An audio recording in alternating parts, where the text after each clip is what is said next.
था अब तलक तू जो धंसा मकड़ी के जाल में था जो फंसा गुनाहों में था अब तलक तू जो धंसा मकड़ी के जाल में था जो फंसा तो आजा घर लौट या आजा तो घर लौट या दुनिया की भीड़ में क्यों खो रहा मिलेगा कुछ भी न फल जो बोल रहा। मैं वही भेड़ हूँ जिसे परमेश्वर ने अपनी करुणा से बचा लिया। आप मेरी गवाही सुनते ही जानेंगे कि परमेश्वर प्रेम है। आप सभी को नमस्कार। परमेश्वर के महत्वपूर्ण नाम में शुभकामनाएं। मैं अपनी गवाही शेयर करने के पहले आपको एक निवेदन करता हूँ कि मुझे हिंदी स्पष्ट रूप से बात करना नहीं आता। यदि बताने में कोई गलतियाँ हो जाए तो मुझे माफ़ करना, गवाही समझने की कोशिश कीजिए। मेरा नाम प्रसन्न कुमार है। मैं आंध्र प्रदेश का रहने वाला हूँ। मैं एपी इलेक्ट्रिसिटी डिपार्टमेंट में एडिशनल असिस्टेंट इंजीनियर का काम कर चुका। 2014 नवंबर में वॉलंटरी रिटायरमेंट लेकर प्रभु की सेवा करने के लिए नौकरी से निकल गया। मेरी जवानी में हुई एक घटना, वो 1990-2001 बीच की घटना है। उन दिनों में मेरा वज़न कम होता रहा। तब मेरा मन में शक आया था कि मुझे HIV यानी एड्स का संक्रमण हुआ है। इसके 3 कारण हैं। उन दिनों में शेविंग करने के समय ब्लेड नहीं बदलते थे। इंजेक्शन लगाने में भी कभी कभी सुई नहीं बदलते थे। और तीसरा, मैंने अपनी जवानी में कुछ गलतियाँ की। ब्लड टेस्ट कराने को मुझे डर लगता था।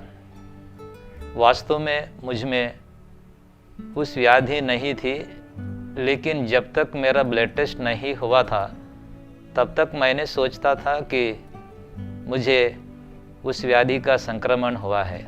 कुछ दिन के बाद मेरी पत्नी भी धीरे धीरे कमज़ोर हो रही थी। एक बार हमारे पड़ोसी ने उनसे पूछा कि बेटी ऐसे क्यों कमज़ोर हो रही हो। वह सुनकर मुझे बहुत दुख लगा। मुझे लगा था कि मेरी वजह से इस व्याधि मेरी पत्नी को भी संक्रमण हो गया होगा। मैं मर जाऊंगा, मेरी पत्नी भी मर जाएगी और मेरी 2 बेटियां भी मर जाएंगी। मुझे लगा कि यदि इस बात समाज में पता चलेगी तो बहुत अपमान होगा।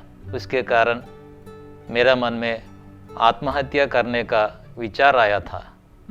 मैं मानसिक अवसाद में पड़ गया, यानी डिप्रेशन में पड़ गया। मैं ड्यूटी करते चलते फिरते आत्महत्या के तरीके के लिए सोच रहा था। जब मैं ऐसा सोच रहा था, मुझे लगा कि मैं तो पापी हूँ। यदि मैं मर जाऊँ, मैं नरक जाऊँगा। तब मैंने प्रभु के सम्मुख में मेरे पापों को मानकर पछताया, मन फिराया। मैंने रोते रोते इस प्रकार प्रार्थना की, हे प्रभु यीशु, मैं पापी हूँ, मेरे पापों की क्षमा करो। मैं मर जाऊँगा, मुझे नरक मत भेजो, तुम अपने राज्य में जगह दो। वैसा मैंने पछताया और बपतिस्मा लिया। बपतिस्मा तो लिया, लेकिन मेरा मन में शक था कि क्या परमेश्वर मेरे पापों को क्षमा करेगा। मैं किसी से पूछा नहीं, लेकिन परमेश्वर ने एक वचन के द्वारा मुझसे बात किया, क्योंकि परमेश्वर वचन के जरिए बात करने वाला है। वो वचन यशायाह 43वां अध्याय 25वां वचन है। मैं अब पढ़ रहा हूँ। मैं वही हूँ जो अपने नाम के निमित्त तेरे अपराधों को मिटा देता हूँ और तेरे पापों को स्मरण ना करूँगा। मुझे मालूम हुआ था कि मेरे पापों की क्षमा हुई। मैं बचपन से कलीसिया जाता था, लेकिन केवल नाम मात्र ईसाई था। यहाँ मैं दर्शकों को एक बात बताना चाहता हूँ कि कलीसिया जाने वाले सब लोग वास्तव में ईसाई नहीं है। जो कोई अपने पापों को मानकर प्रभु यीशु मसीह के द्वारा उद्धार पाते हैं, वे ही वास्तव में ईसाई है। जब मैंने पछताया, पापों को मानकर मन फिराया, प्रभु यीशु मसीह के द्वारा उद्धार पाया, तभी मैं वास्तव में ईसाई बन गया। मैं अपनी गवाही आगे बढ़ाता हूँ। मैंने लव मैरिज की थी। मेरी पत्नी गैर मसीही परिवार से आई।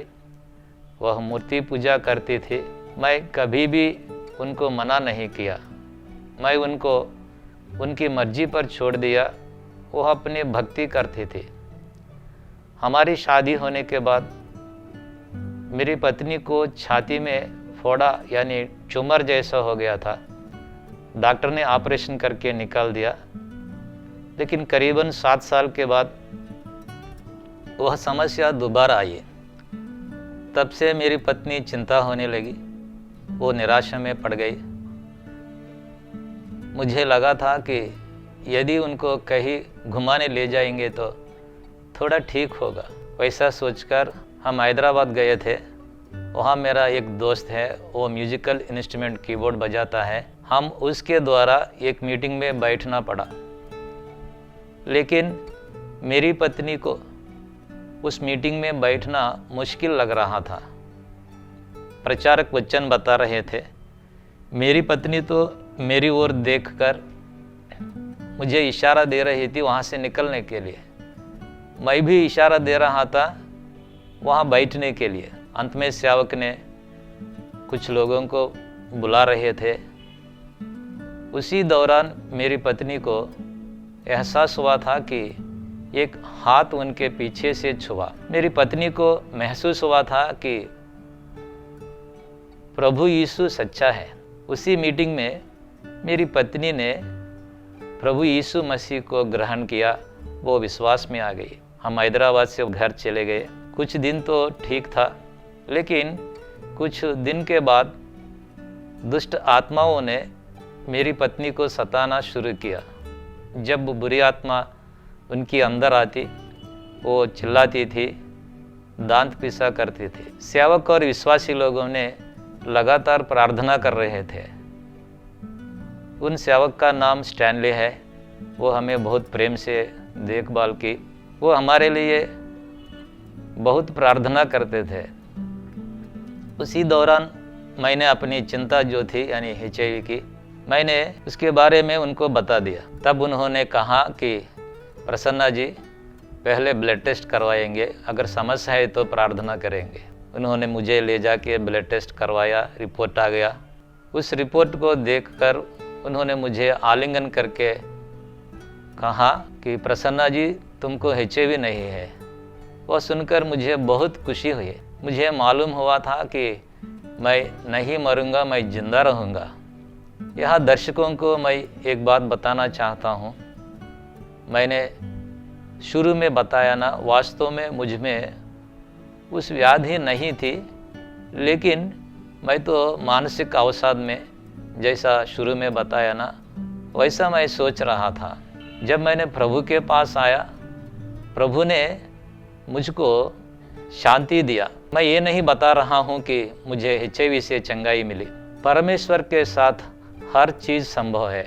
मैं एक भाई को जानता हूँ जिसको ब्लड टेस्ट रिपोर्ट में इस व्याधि 2 बार कंफर्म हुई थी। प्रभु ने उसको चंगा किया। चंगाई जो है वो परमेश्वर की इच्छा के अनुसार होती है। प्रभु चाहे तो चंगा करेगा। मैं अपनी गवाही को आगे बढ़ाता हूँ। हम उधर से यानी ब्लड टेस्ट सेंटर से वापस घर चले गए। मेरी पत्नी तो वैसे ही चिल्ला रही थी। विश्वासी लोगों ने प्रार्थना कर रहे थे। परमेश्वर ने सेवक और विश्वासी लोगों की प्रार्थना सुनकर मेरी पत्नी को चंगा किया, दुष्ट आत्माओं से छुटकारा दिया। वो ठीक हो गई, घर का काम करने लगी। लेकिन जो दुष्ट आत्माओं ने मेरी पत्नी को सताए, उनको छोड़ने के बाद मुझ पर आना शुरू किया। एक दिन मैं घर में बैठा था, बाहर से मुझको पाँव में बांधे जाने वाली घुंघरुओं की आवाज़ सुनाई दे रही थी। मुझे लगा था कि हो सकता है कोई महिला आ रही है, लेकिन उस आवाज़ घर के पीछे जाकर पीछे से सुनाई दे रही थी। जब मैं पीछे देखने गया, उस समय दीवार के बाजू में चलती हुई घुंघरुओं की आवाज़ सुनाई दे रही थी। मैं फिर से अंदर चला गया। मैं अंदर जाने के बाद वो आवाज़ फिर से पीछे से सुनाई दे रही थी। शुरू में मुझे बहुत अजीब लगा और घमंड भी आया, क्योंकि इस आवाज़ सिर्फ मुझको ही सुनाई दे रही और किसी को नहीं। लेकिन मेरी हाल धीरे धीरे खराब होती गई। एक दिन सेवक ने हमें प्रेम से उनका घर ले गए। उन्होंने काम पे बाहर गए थे। रात हो गया, मैं बिस्तर पे लेट गया। मेरे आंखें तो बंद थी, मुझे नींद नहीं आ रहा था। उस समय दूर से मुझे चीखे की चिल्लाती हुई आवाज़ सुनाई दे रही थी, और सुई से छेदने से होता है ना, वैसा मेरे पीछे हो रहा था। बहुत दर्द आ रहा था। मैंने अपनी आंखें खोलने की कोशिश कर रहा था, लेकिन खोल नहीं पा रहा। बहुत समय के बाद मैंने आंखें खोली। मैं तो थक गया। मेरी पत्नी से कहा कि मैं प्यासा हूँ, मुझे पानी चाहिए। मेरी पत्नी ने मुझे पानी दिया, लेकिन वो पानी मुझको पीला रंग में दिख रहा। मैंने कहा, तूने मुझे पीला पानी दिया है, ये पीने का पानी नहीं है, मैं नहीं पीऊँगा। तब वो कहते हैं, जी ये पीने का पानी है, पी लो।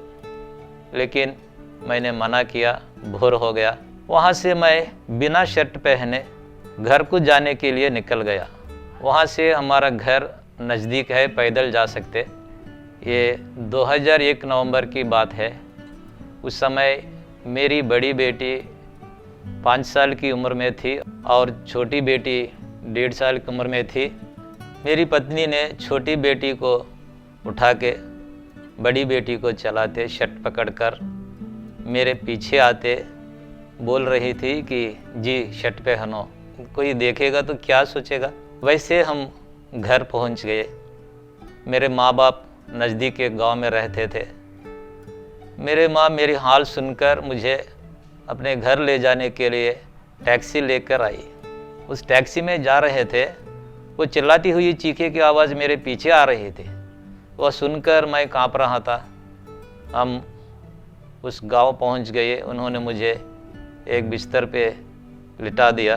टैक्सी वाला तो उधर ही था, वो पैसों के लिए बाहर इंतज़ार कर रहा था। मेरे माँ मेरे पास बैठकर मुझसे प्रेम से पूछ रही थी, बेटा क्या हुआ तुम्हारे को। उस समय मेरी माँ कभी कभी माँ जैसी दिख रही थी और कभी कभी शैतान जैसी दिख रही थी। जब वो शैतान जैसी दिख रही थी, मैं उसको देखकर कांप रहा था। उस समय दूर से नज़दीक आती हुई आवाज़ सुनाई दे रही थी। जूते पहने दौड़ते हुए आवाज़ है वो मेरा नज़दीक आकर एक के बाद एक अनेक दुष्ट आत्माओं ने मेरा शरीर में छेद कर घुस रहे थे। कपड़े को धोते समय मोड़ते हैं ना, वैसा मेरा शरीर हो रहा था। मेरे पिताजी मेरे पास खड़े रहकर मुझे देख रहे थे। उनको समझ में नहीं आ रहा था क्या करना है। उस समय मुझे मेरा दोस्त याद आया। मैंने कहा कि मुझे अपने दोस्त के पास ले जाओ। तब मेरे पिताजी ने कहा, जहाँ इसको अच्छा लगेगा वही ले जाओ। हम उसी टैक्सी में, जिस टैक्सी में उधर गए, उसी टैक्सी में गांव से निकल गए। हमारे साथ कोई भी नहीं थे, पिताजी या मेरे माँ कोई भी नहीं थे। मेरी बेटियाँ तो मुझे देखकर डैडी डैडी बोलकर रो रही थी। वो आवाज़, चीखे की आवाज़ मेरे पीछे आ रहा था। वो खतरनाक आवाज़ सुनकर मैं कांप रहा था। वो 20 किलोमीटर का रास्ता है। हम उस गांव पहुंच गए। वो छोटा टाउन है, उसका नाम है निडदवोल, आंध्र प्रदेश में, वेस्ट गोदावरी डिस्ट्रिक्ट में। वो एक छोटा टाउन है। हम उधर पहुंच गए। उसी टाउन में मेरी दीदी भी रहती है। हम उधर गए, हम अपने दोस्त के पास नहीं गए। मेरे जीजा जी भी सेवक है, इसलिए उन्होंने कुछ विश्वासी लोगों को बुला के मेरे लिए प्रार्थना करवाया, लेकिन कुछ भी निष्कर्ष नहीं था। रात हो गई, मैं तो एक कमरे में रखा गया। मेरी 2 बेटियां मुझे देखकर डैडी डैडी बोलकर रोकर वो सो गई। मेरी पत्नी मेरे पास बैठकर मुझे यह बता रहे थे। उस समय दूर से मुझे नज़दीक आती हुई ढोल की आवाज़ सुनाई दे रही थी, जैसा त्योहार में बजाता है ना, बहुत सारे लोग बजाने से होता है ना, वैसा सुनाई दे रही थी। उस आवाज़ नज़दीक आकर जिस कमरे में मैं था उस घर के बाहर से सुनाई दे रही थी। उस आवाज़ के साथ घुंघरुओं की आवाज़ भी सुनाई दे रही थी। वास्तव में वहाँ कोई भी नहीं थे, ये सपना भी नहीं, मैं तो होश में ही था। वो सिर्फ मुझको ही सुनाई दे रही थी और किसी को नहीं। वो ढोल की आवाज़ और घुंघरुओं की आवाज़ के बीच में से एक औरत की आवाज़ मुझे धमकी देते बोल रही थी कि अरे मैं महान शक्ति हूँ, मैं तुझे गली गली घुमाऊंगी। वैसा मुझे धमकी देते अचानक मार रही थी, जैसा घुसा मारने से होता है ना, वैसा मुझे मार लग रहा था। मार लगने से मैं कंपित होकर हे प्रभु यीशु बोलकर मैं प्रार्थना कर रहा था। उसी दौरान ऊपर से पुरुष की और एक आवाज़ मुझसे कह रही थी कि मेरे पुत्र, मैं तुझे ले जा रहा हूँ।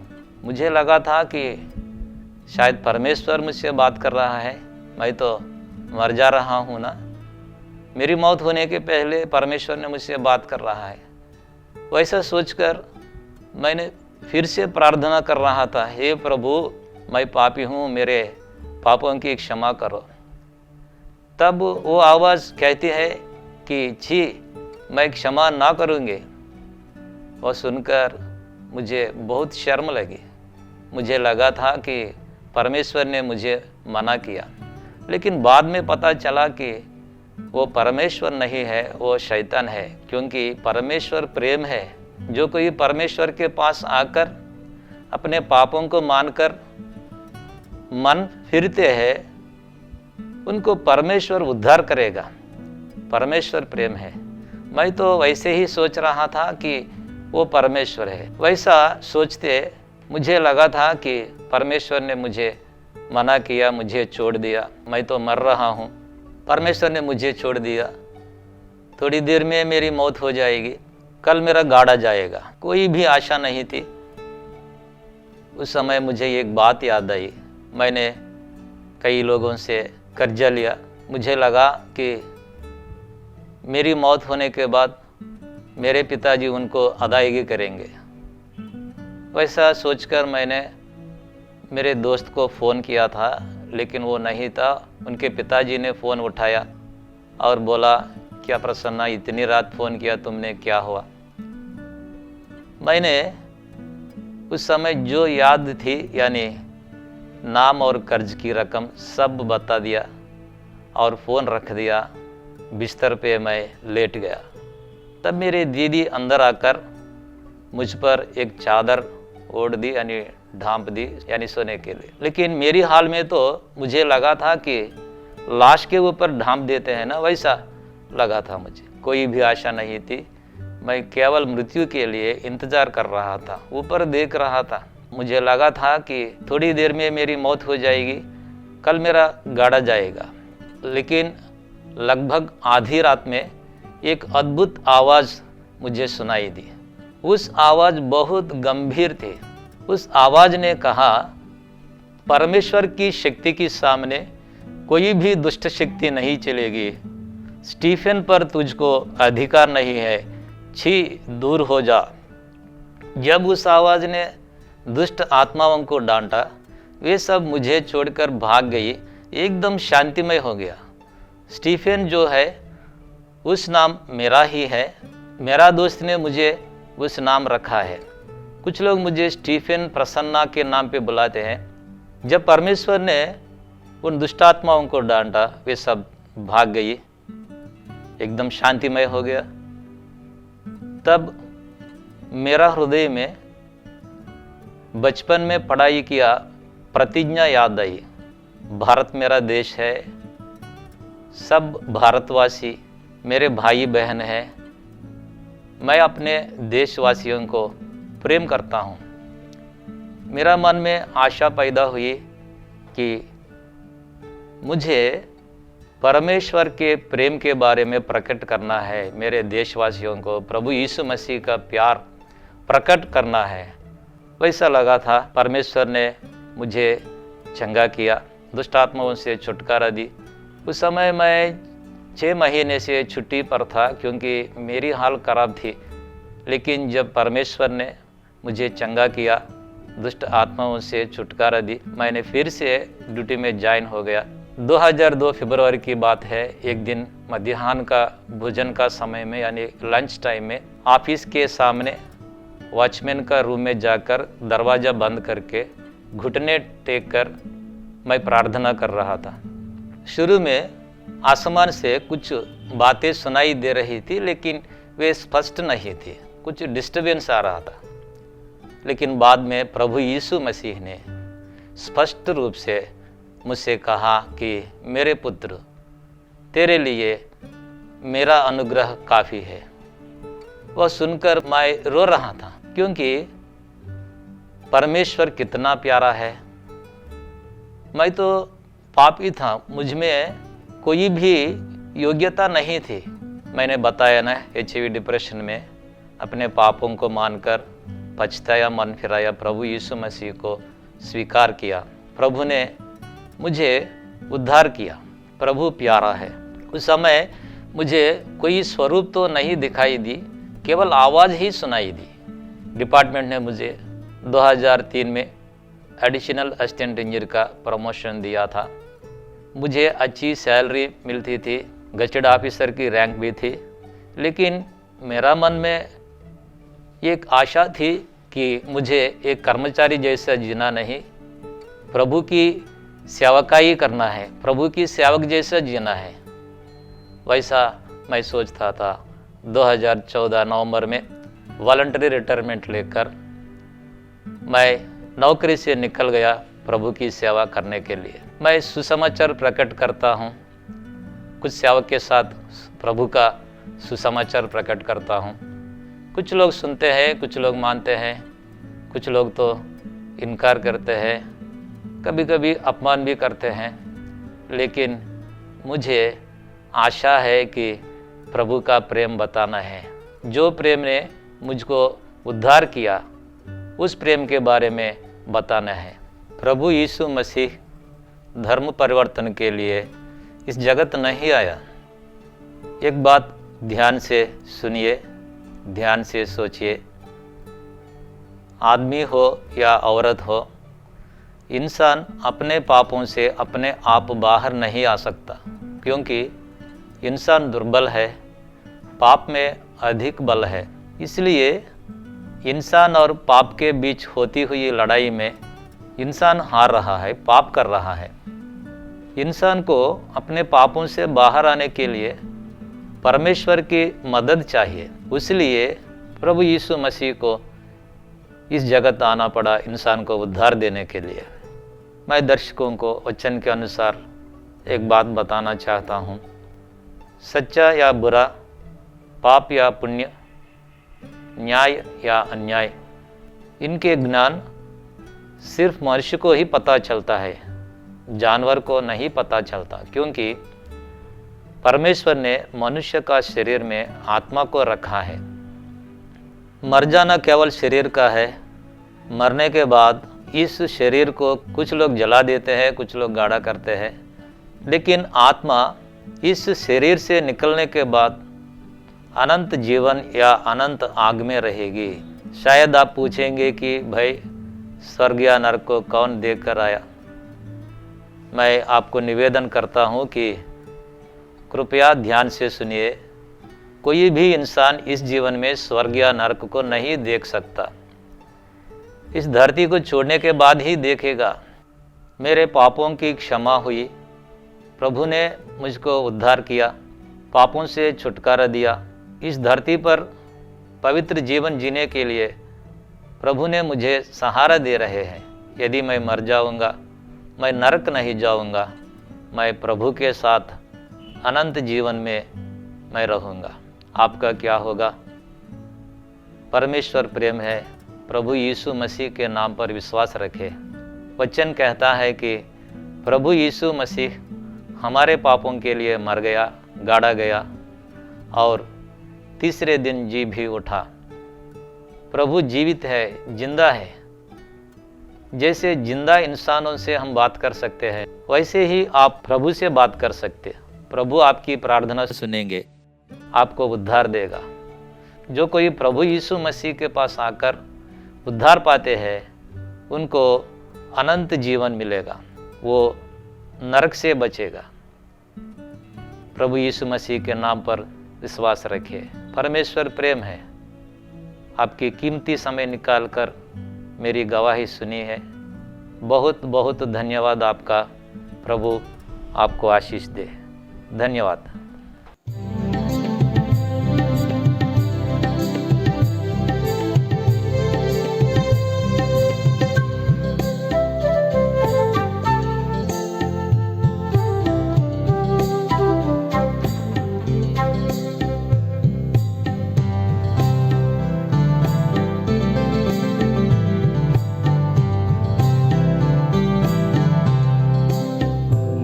की भीड़ में क्यों खो रहा, मिलेगा कुछ भी न पल जो बोल रहा। तू आजा घर लौट या, आजा तू घर लौट या, आजा घर लौट या। दुनिया की भीड़ में क्यों खो रहा।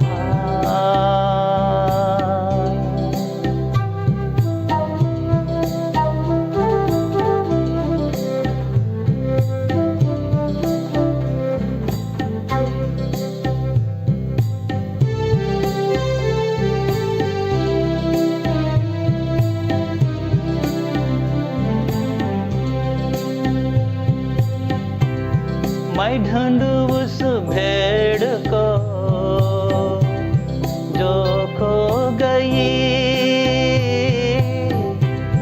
गुनाहों की जेल में बंद हो गई। मैं ढूंढूं उस भेड़ को जो खो गई, जेल में बंद हो गई। तू आजा घर लौट या, आजा तू घर लौट या, तू आजा घर लौट या। दुनिया की भीड़ में क्यों खो रहा।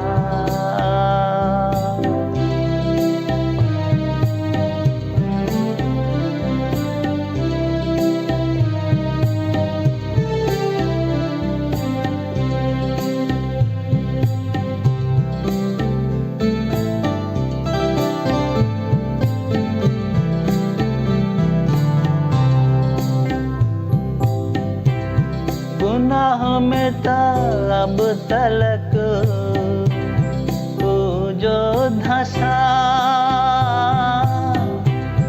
मकड़ी के जाल में था जो फंसा। गुनाह में अब तलक तू जो धंसा,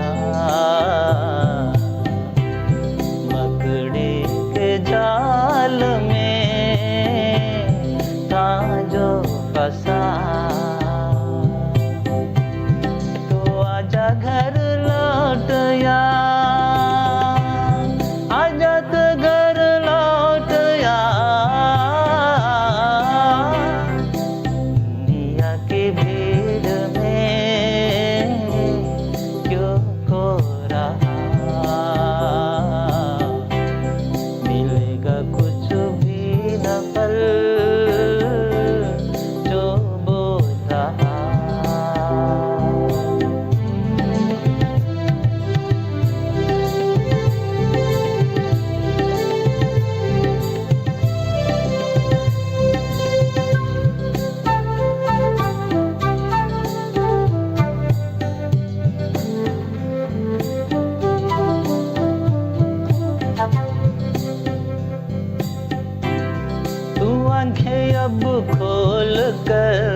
सब जांच ले, तू सच और झूठ को सब माप ले। तू आंखें अब खोल कर सब जांच ले, तू सच और झूठ को सब माप ले। तू आजा घर लौट यार, आजा तू घर लौट यार, आजा घर लौट यार। दुनिया की भीड़ में क्यों खो रहा, मिलेगा कुछ भी न फल जो बोल रहा। तू आजा घर